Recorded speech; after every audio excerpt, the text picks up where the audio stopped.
नमस्कार दोस्तों, आप सभी का स्वागत है आपके अपने YouTube चैनल में। दोस्तों, मकर संक्रांति का पावन त्योहार पूरे भारतवर्ष में ही बड़े ही धूमधाम से मनाया जाता है।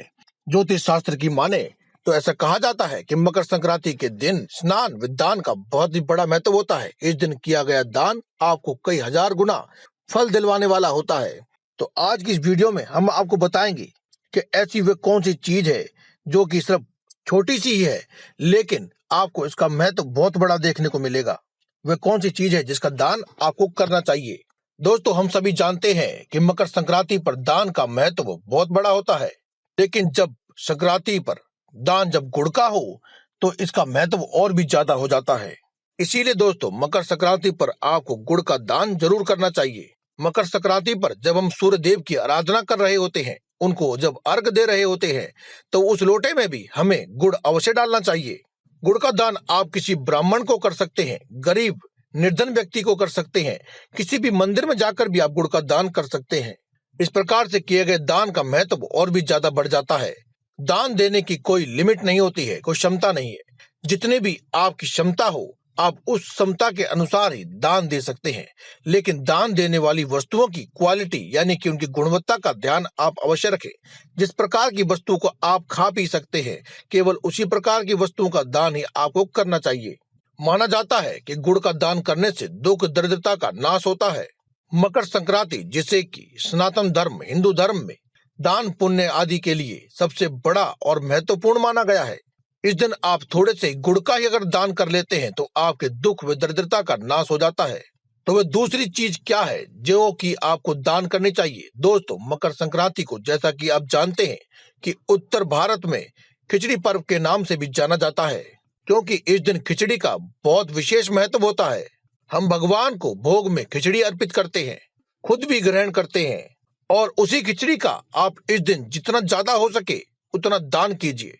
बहुत से लोग तो दोस्तों मकर संक्रांति से पहले ही तैयारी कर लेते हैं, भंडारे लंगर आदि लगवाते हैं, खिचड़ी का दान करते हैं। लेकिन अगर आप सामर्थ्यवान नहीं है तो आप अपने घर में ही जो आपने खिचड़ी बनाया है, आपके घर में यदि कोई नौकर या नौकरानी आते हैं तो आप उन्हें दान कीजिए। अगर आपके घर में नौकर नौकरानी नहीं है तो आप ऐसे किसी जरूरतमंद या फिर गरीब व्यक्ति को दान कीजिए जिसे इसकी जरूरत हो, तो और भी उत्तम है। यदि इतना भी संभव ना हो तो आप नजदीक के किसी भी मंदिर में खिचड़ी का दान कर सकते हैं। तो दोस्तों, ऐसी वह क्या चीज है अगर आप इस खिचड़ी में मिला देते हैं तो आपके दुख दरिद्रता का नाश स्वतः ही हो जाता है, साथ ही धन आगमन के सभी मार्ग भी खुल जाए। तो दोस्तों, संक्रांति पर तिल का बड़ा महत्व होता है, इसीलिए इस खिचड़ी में बनाते वक्त आप यदि तिल डाल देते हैं और ऐसी खिचड़ी का ही भोग भगवान को लगाते हैं, आप भी खाते हैं व दान भी करते हैं, तो आपके तरक्की के सभी मार्ग खुल जाते हैं। तो बात करते हैं उस तीसरी चीज के बारे में जो कि आपको संक्रांति पर दान करेंगे तो आपको उसका बहुत ही बड़ा लाभ मिलेगा।